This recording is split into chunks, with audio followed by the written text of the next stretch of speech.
Hello and good morning. So as you can probably tell by the music, I ended up opting to go for Palace of the Dead next because, well, nobody actually asked. Contrary. So, here is the general gist of stuff going on here. Azelston, I just went and did a little bit of grinding off screen here. So I got Azelston up to 18. He's pretty decent now. I went with the standard gun sword pirate build with a lot of evasion gear. I will say, like, it's kind of funny because, base game, they kept hyping this guy up, like, oh my god, he's the best friggin', like, sword fighter ever, whatever.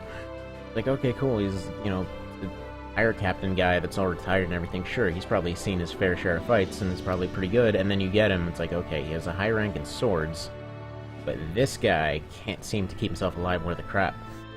So, yeah. When I ended up putting him together here, like, even when he's got, like, a 10-level deficit, this guy friggin' rules now. To the point where there was, if you know the fight, called... Okay. So, go to the map here, alright? Go to here, there's a big open space. Alright, so let's go, say, Farampa, right? Let's say this is the entrance, and you go through here, and you got that bit that goes off here, and then you got this part up here, and then you go through here, and then you got this little branch right here. And then the fight that's right here, that's got all of the, it's got that same cliff map you've seen a couple times before, but then it's like a huge thing where you have a lack of a height advantage. You're basically completely surrounded. For some reason, it seems unusually likely to rain on that map, and it's just amazingly good. But no, so I had a thing where everybody was constantly on critical health and everything, and he's just over there, I think at like level 12 or whatever, going and just like fighting off 3 guys. It's like, wow. This guy's really good now. So yeah, really decent parry. Don't even have him set up with any parry equipment. He's got parry too, so he's pretty fine there. Gave him glare. He started off with evade. That's, I think, glare is the only real change I actually made to him here. So he holds up really well, I have to say. So you can actually get away with doing the whole gun and sword thing. So I like to call him a chaos unit at this point. They just have him run up to the back. Okay, there's a healer over there. You just take a quick shot at them, put up evade, and just fight off any counters that come his way. Now, I also changed up Ace a little bit to be more defensive and evasive. So, him now, he can actually completely function as a frontline fighter. 139 Void, I think that's one of the highest. Let's see. Athena is a little bit higher. Yeah, so he's got the second highest avoidance. Even Canopa's getting that right now. Okay, well, minus these guys who are 10 levels higher. What else is new? There's this guy. He's trash. He's a familiar. So, here's the thing. I don't know what Pumpkin Lore does. This is one of the first things I got for him. I don't know if it was in the base game. I don't recall ever seeing that. But I don't know what it's a decoy for. Because it doesn't seem to attract the AI. It doesn't seem to, well, do anything really more than just make him wear a pumpkin on his head. So, I don't know. You know, I mean, it's there. That's cool. I have no idea what the use for this ability is. Granted, he does other things. He's kind of just a crappy backline healer for now. He's still at 12. He hasn't gotten a lot of the better abilities yet.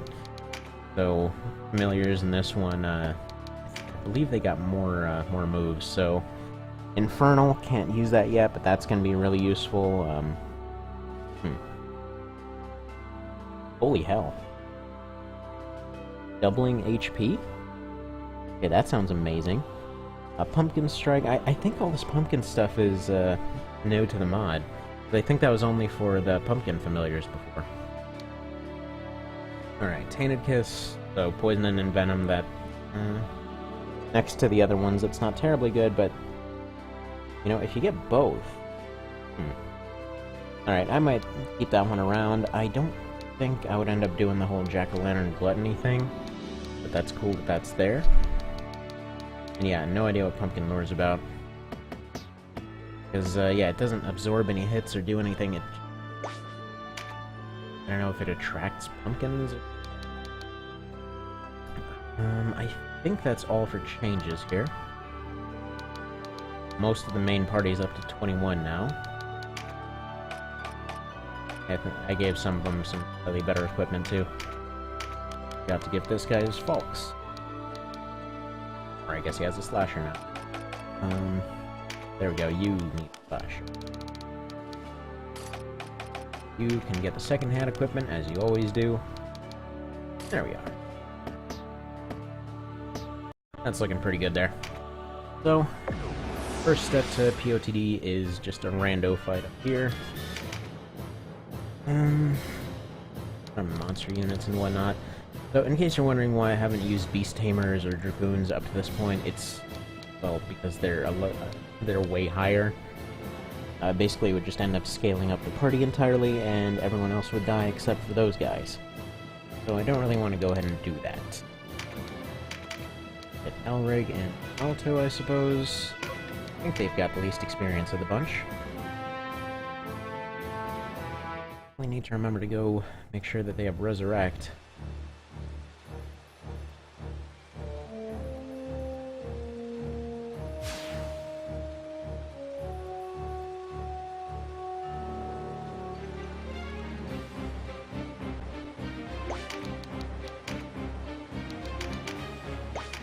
Alright, now original, I remember this fight being an absolute slog, which I guess makes sense because it is a swamp, but this many monster units were dang near impossible to deal with without a Dragoon, and I had none of them.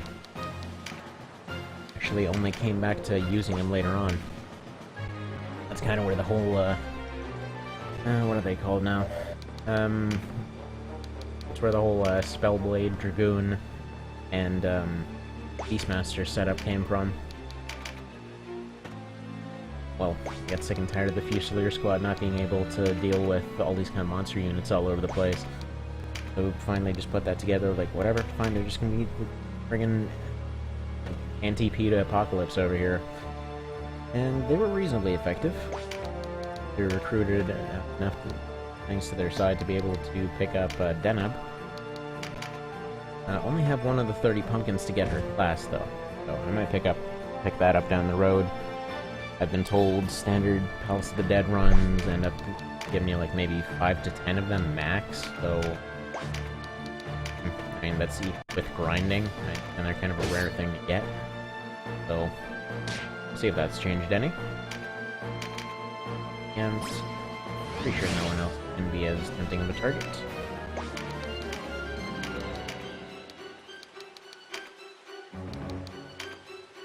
Stopped off here because I remember just going south really quick.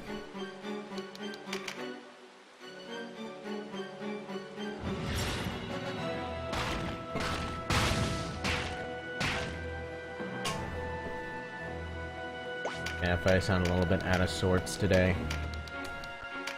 A little on the tired side.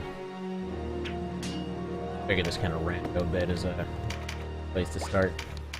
Not start, but continue.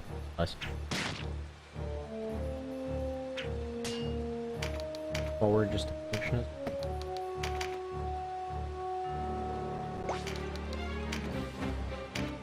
Last night, little one decided that sleep is for nerds, and well, got a little loud for several hours.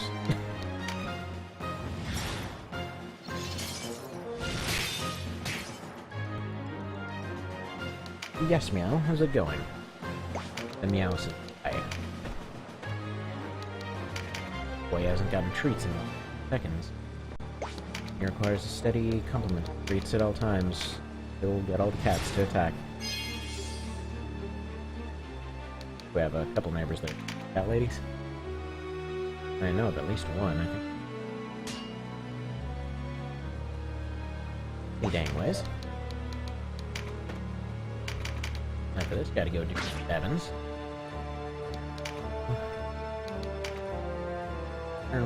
Probably you. I think you with Iron. So yeah, I should probably mention, because I can't believe I haven't done this up to this point, this is version 86A, so he fixed a lot of the kind of funky stuff that was happening. So, yeah, all's well and good now. So, Outlast got renamed to Iron Will. It actually functions properly now. The AI won't use it. Probably one of my favorite changes now is that shadows can be exploded with Spellbreak.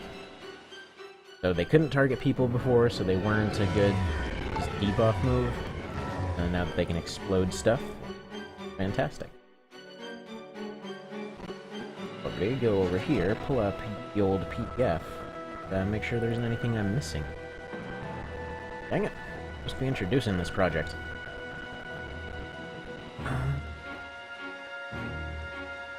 Healing. Just speed kind of a tiny bit. No. Alright, you just hang out.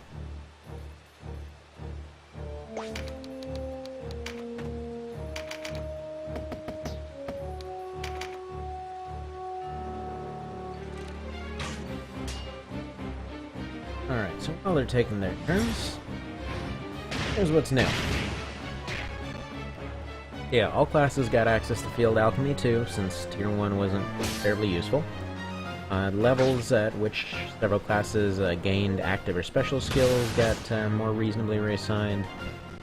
Buccaneer can learn Glare instead of Squash, liking that one. Yeah, Conserve MP got removed from Spell Blades. Squash got removed from the Hoplite.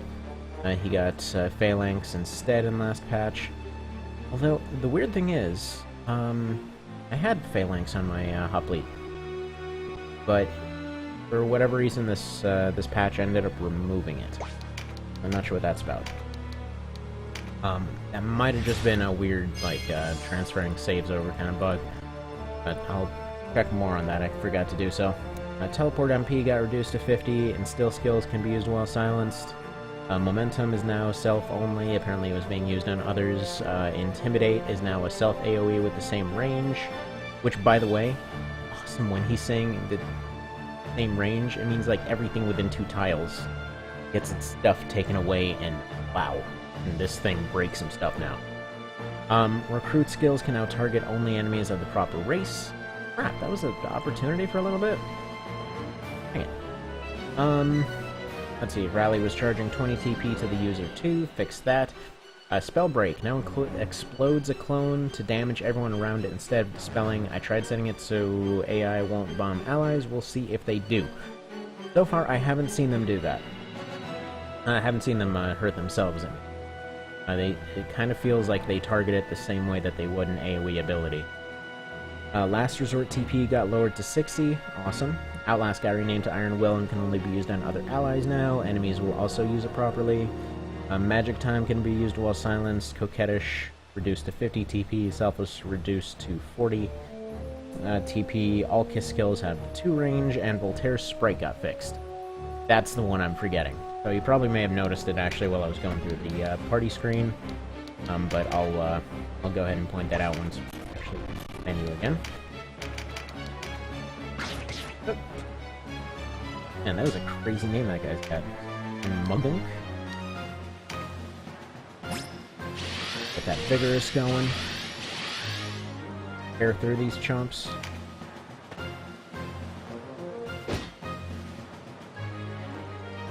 I think that's why this fight felt like such a slog in the original.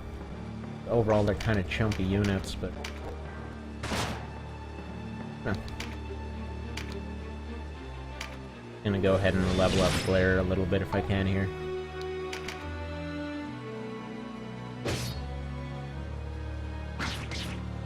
Feels like a Diet Lament of the Dead.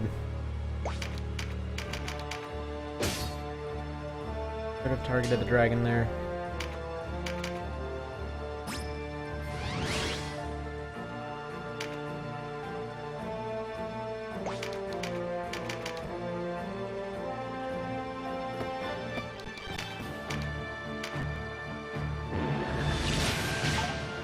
I really need to get this golem his alacrity thing.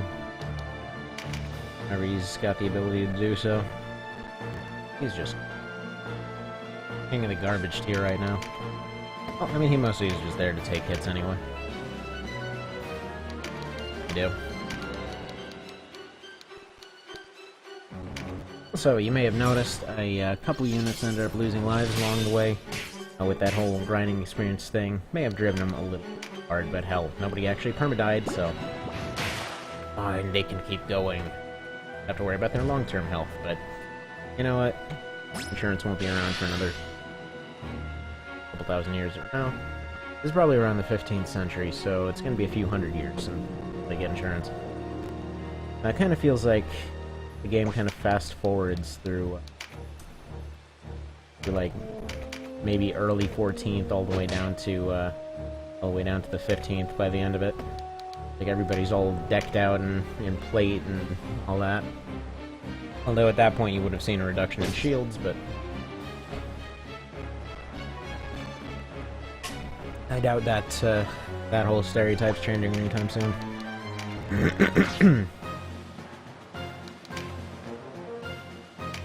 Who else needs a regen?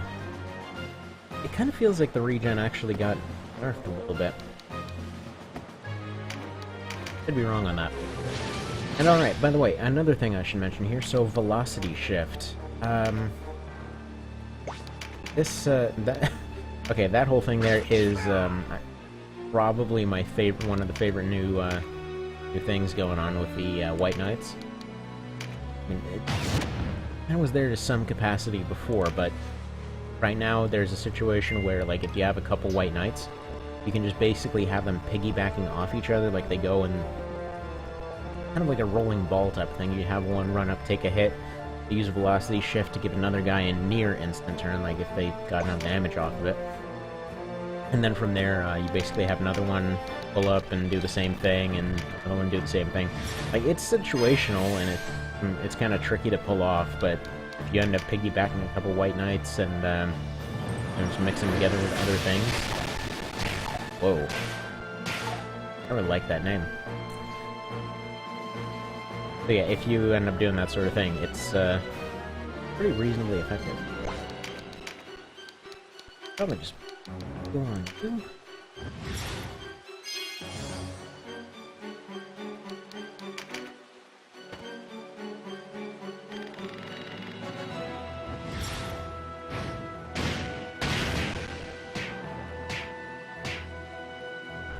Trying to think,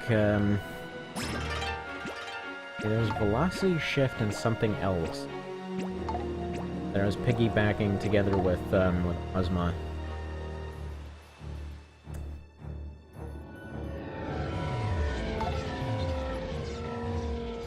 Oh, I was using Cashua and Ozma together for there was another, the Farampa fights. The one where it's kind of like you start off on the right side, and on the left side there's a bunch of people in the bottom of like a small ravine kind of thing, and then there's a lake in the middle. You got the huge army that comes up and fights you. I believe it's like 23 units, and then you got the one swordmaster that tries to go around the lake for an ambush. Well, long story short, I basically had Cashua going up and just like halberding stuff. So she would go in, take a hit, would end up giving a quicken to Ozma, who would then run around to her spear range, go and, you know, cut whoever was on the other end of that. I would then end up using velocity shift, and then Cashua would go again. I mean, it wasn't the same as that White Knight strategy, but very effective. Cross here.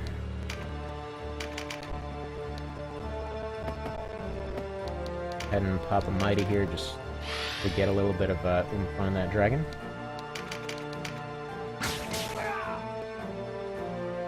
Yeah.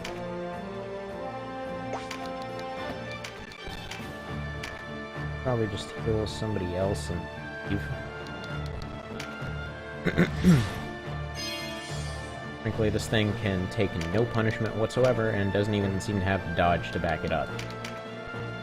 I think I may have picked the wrong unit to be a familiar. I don't even care. He'll stick around, as long as he can anyway.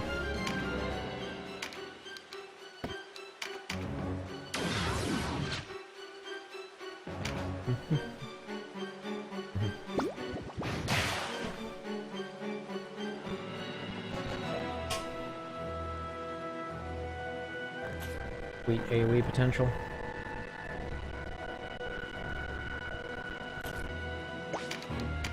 Not really, but you can go stab this dragon.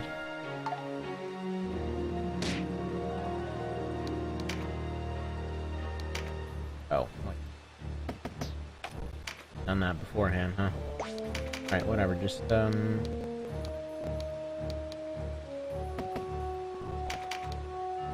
cut this guy.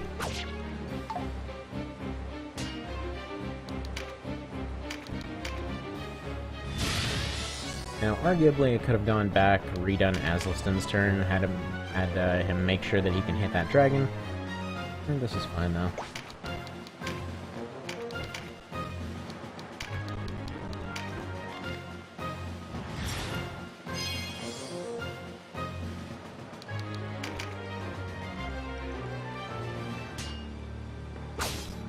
Okay, we'll just take care of it. Takes care of a lot of problems himself. Kind of like an accidental swordmaster in many ways. With a gun. Doubt that preempt will do much. But it's... They're gonna slow down Nomius. His turns already take a decade. It seems like it's even worth bothering.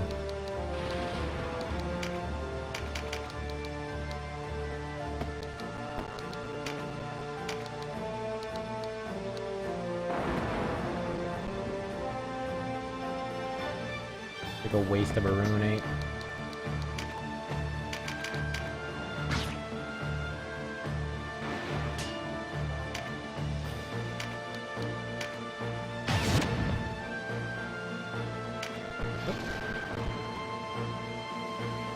One issue that I am kind of running across here that I'm not really sure how to overcome yet.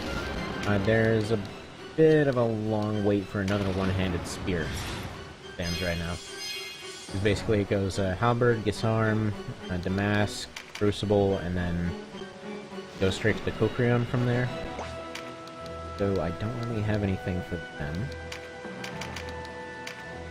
Kind of waste those high damage, but whatever. Yeah, what I was trying to do here. There was some reason I made this move. Oh well. You just said that.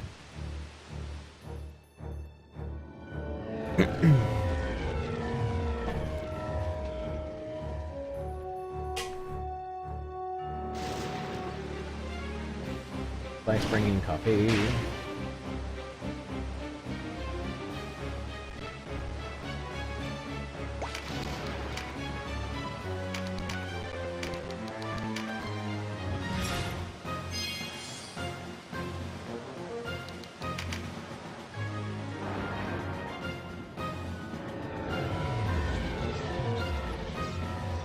Not really much to this fight right now.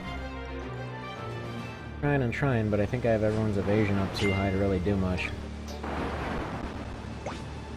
Other than Nomius, because, well...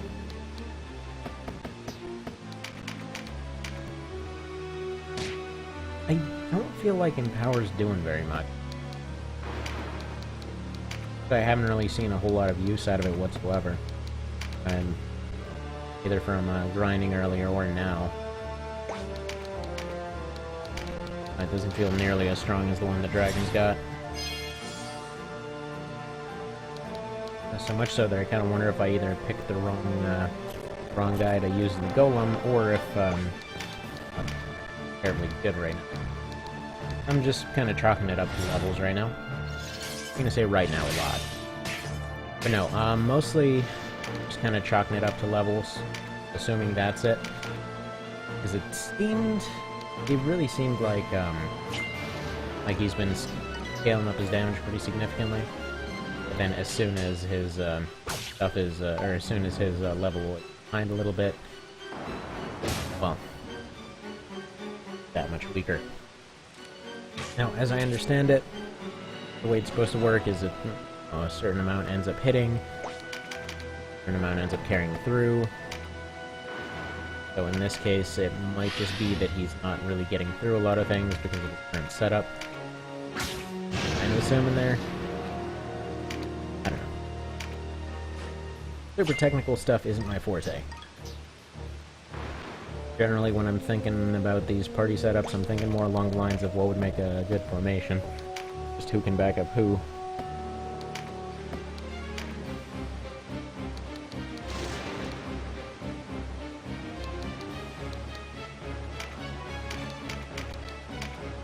Fine.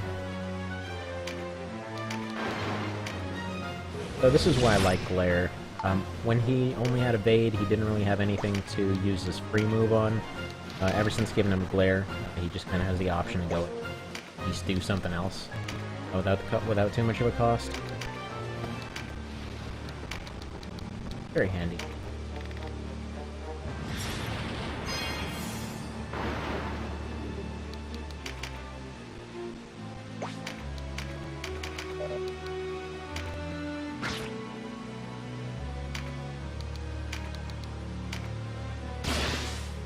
Iron Will, even though I don't think he's even been hit this fight. Freaking good at fighting now. Say has huge hit. Have her.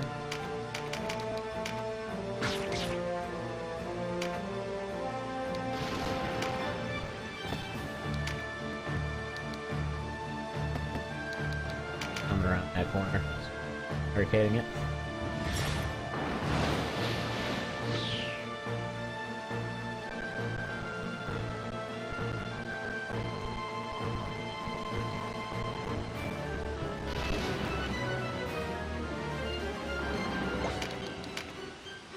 I think Ace will...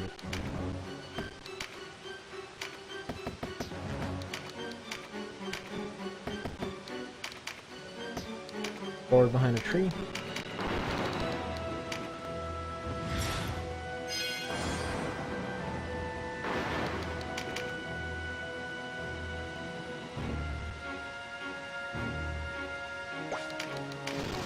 Oh, I'll finally heal up this thing.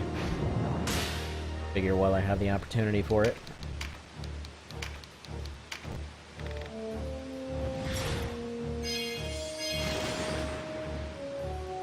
I think really the last change I need to make before Palace of the Dead. I think I've picked up most of everything else that's needed.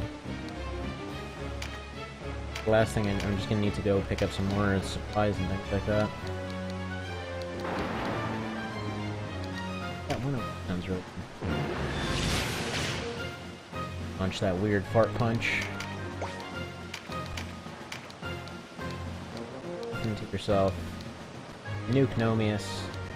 Won't even care. So this is the awesome thing. Even with his kind of fighting gear, he's got very high resistance. So, yeah, Ace can even hit himself without really about it. Freaking good.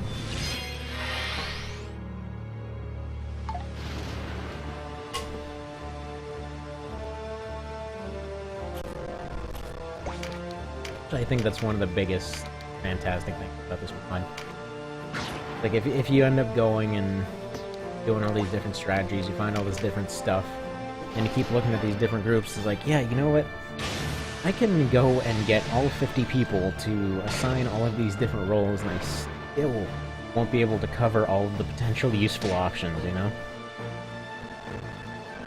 Such a good feeling. That was the thing with the main one. The original game, you always have that issue. It's like, okay, I've made it to late games, so just go ahead and fire all the generics because they can't even hold up anymore. You know, they can't even hurt anything. Go ahead and replace everyone with ridiculously overpowered uniques. Oh wait, they're having a problem hurting anything now because they don't have arbitrary equipment on them. Like, okay, we have friggin' two-handed hammers, debuffs, very specialized units like dragoons, and archers. Like, everything else, unless you went and you got a, like Denim as a double sworder or a double dagger guy, most of everything else has no logic behind why it should or shouldn't work. Like, here's a list of things that work for some reason.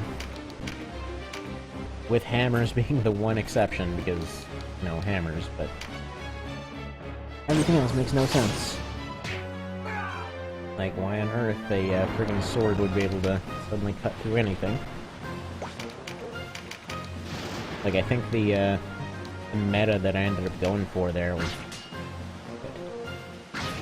Ace. Double stabs. Oh, and I can velocity shift Diebold.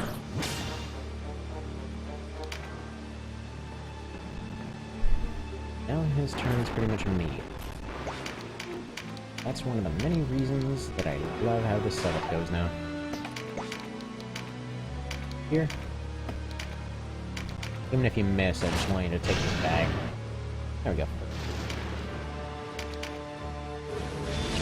But for one thing, you're doing a more varied amount of stuff on your free turns. So just all your moves aren't the same thing. You get different weapons actually being useful.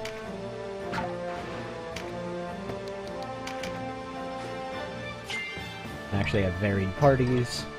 Can actually bother to use spears in the late game. Yes, that bothered me a lot more than it should. And it should, rather. A little bit nasally at the moment. I always wanted to use spears, and then would get to late game and be like, okay, good, finally got Kokrions on everyone. Oh wait, they're actually doing... somehow doing less damage than swords. Like on a bunch of spear specialists, no less. I think that was the most crushing part about doing the fencer-only run. Got to end games, like, no, my weapons don't work. I spent, I don't know, like a week going and managing to isolate, okay, this requires a little bit of explanation. So,